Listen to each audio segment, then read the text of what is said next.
November is Lung Cancer Awareness Month, and this Saturday is National Lung Cancer Screening Day. Yeah, Laura Ferguson is here, a nurse practitioner with St. Mary's Regional Lung Center, to talk about the screening options that you all offer and why we should be getting these. So great to see you today. Yeah, thanks for coming in. Thanks for having us. We appreciate it. Yeah, so talk to us about, for folks watching today right now, what is a lung screening? Maybe they've never had one or even heard of it, and why is it so important?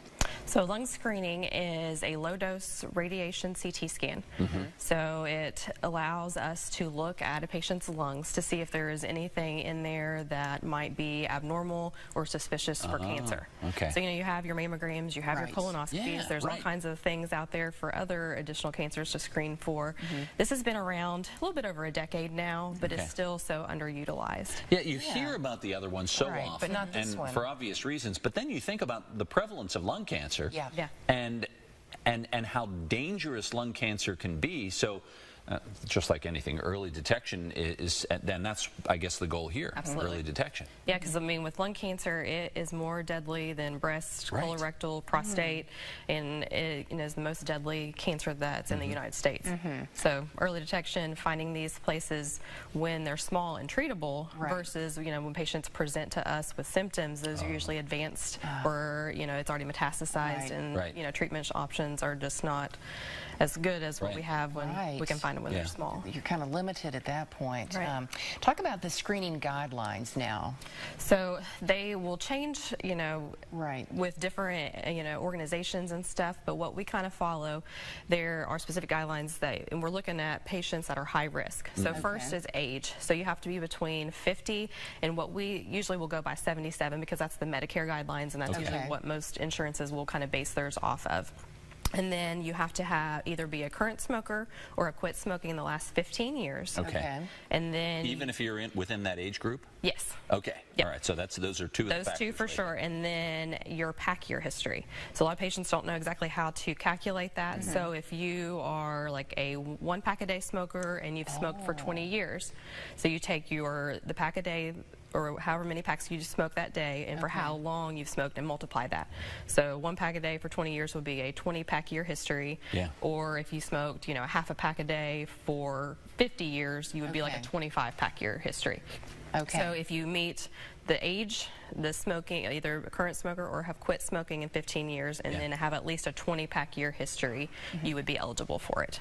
Wow. Imagine all the money you've spent on the 20-year history, too. There's another reason to quit right now, because the cost of that is so extreme. You could save a lot of money doing yourself. So, and I guess that's part of the whole idea is that if people come in, if they're current smokers, get them in the door and get them to maybe quit smoking, right? Absolutely.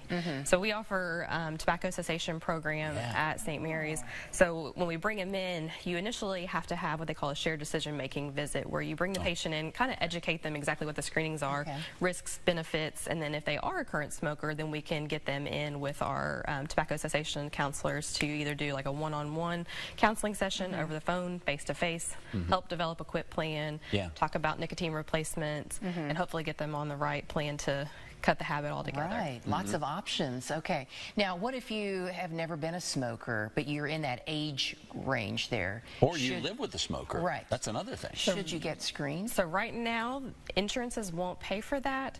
So you have to be considered a smoker, but as this progresses, I'll be interested to see what kind of research is out there, especially for secondhand smoke, because there's so many people that's a whole nother category. You often hear of someone who has lung cancer and they never smoked a day in their life.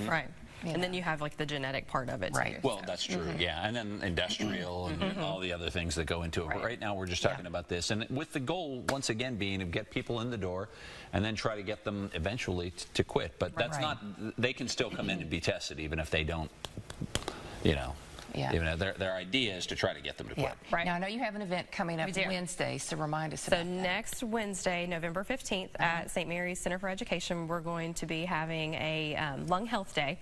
And that's going to be Marshall Health Network. We're going to have lots of different service providers there. We're going to be discussing COPD, asthma. We're going to have our people from our both sleep centers there. We're going to be giving out flu vaccines. We'll be doing breathing tests, so patients that might think that they have something underlying, they can do a quick breathing test to see if there's anything there. There will be information on the Zephyr valve procedure that Dr. Schwehart does at Cabell. Okay. So lots of good information that we hope that everybody from the community will come out and see. Yeah, that's great, Laura. That sounds like a good opportunity to get all these questions answered that people may have and get your flu shot while you're there. All at one-stop shop. There you go. Good deal. Laura, thanks for coming in. Thank We you. appreciate it. It's great information. Thank you. That's for